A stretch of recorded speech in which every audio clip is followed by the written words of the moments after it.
২০২৪ সালের ৫ আগস্ট দুপুর থেকে নিখোঁজ ছিলেন আশুলিয়ার সিটি ইউনিভার্সিটির শিক্ষার্থী সাজ্জাদ হোসেন সজল।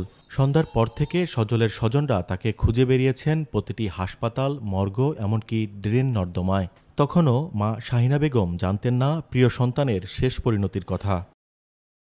পরদিন পায়ের জুতা আর বিশ্ববিদ্যালয়ের পরিচয়পত্র দেখে সন্ধান মেলে সজলের, তবে জীবিত নয়। খোঁজ পাওয়া যায় সজলের প্রায় ভস্ম হয়ে যাওয়া মরদেহের। আশুলিয়া থানার সামনে পুলিশের ভ্যানে ৬ জনের মরদেহ স্তূপ করে তাতে আগুন ধরিয়ে দেওয়া হয়। তাদেরই একজন ছিলেন সজল। আমার ছেলেকে পেট্রোল ঢেলে আগুন দিয়ে জ্বালিয়ে দেওয়া হয়েছে জীবিত অবস্থায়। ঠিক ওর ছবি, ওর লাস্ট আমি যখন পেয়েছি, ওর হাতের পাশে ওর ফোনটা ছিল। কোনো মৃত লোক তার ফোন হাতে নিতে পারে না। ও হাতে জানাতে চেয়েছিল যে আমাকে মেরে ফেলতেছে, পুড়িয়ে দিচ্ছে, তোমরা আমাকে কেউ বাঁচাও, আমাকে কেউ নিয়ে যাও। সব পড়ে গেল, তার আইডি কার্ডটা কিন্তু পড়ে নাই, ঠিকই বাঁকা হয়ে গেছিল, কিন্তু ওকে আইডি কার্ডটা দেখে ওকে আইডেন্টিফাই করা হয়েছে যে ওটাই সজল। কিন্তু ওকে তো গুম করে দেওয়ার জন্য, ওকে শেষ করে দেওয়ার জন্য কেউ যেন চিনতে না পারে, এ কারণে তো ওদেরকে পুড়িয়ে দেওয়া হচ্ছিল। আশুলিয়ার একটি হাসপাতালে পরিচ্ছন্নতা কর্মীর কাজ করে ছেলেকে টেক্সটাইল ইঞ্জিনিয়ারিং পড়াচ্ছিলেন মা। প্রিয় সন্তানকে ঘিরে তিলে তিলে যে স্বপ্ন বুনেছিলেন মা, সেই স্বপ্ন ৫ আগস্ট আগুনে ছেলের সঙ্গে পুড়ে ছাই হয়ে গিয়েছে।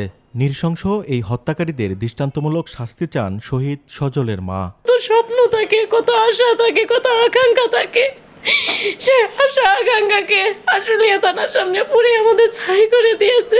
আমি মা হিসেবে সেদিনই শান্তি পাবো যে ওদের আধামরা করে, ওদের পাশিতে ঝুলিয়ে আধামরা করে ওদের আগুনে পুড়িয়ে দেওয়া। কলেজে পড়ার সময়ই ভালোবেসে বিয়ে করেছিলেন আরফিন মৌকে। ঘর আলো করে জন্ম নেয় কন্যা আবিদা আসফিয়া সাভা।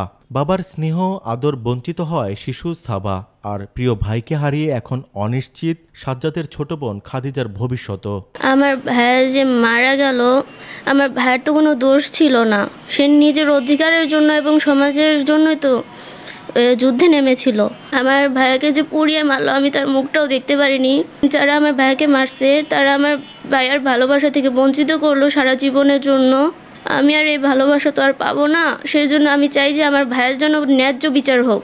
পোড়া দেহগুলোর ছাই আকাশে উড়ে গেলেও শহীদ পরিবারগুলোর চোখে এখনও জ্বলছে আগুন। নির্মম এই হত্যাকাণ্ডের বিচারই পারে তাদের চোখের এ আগুন নেভাতে। দেওয়ানিমন, দেশ টিভি, সাভার।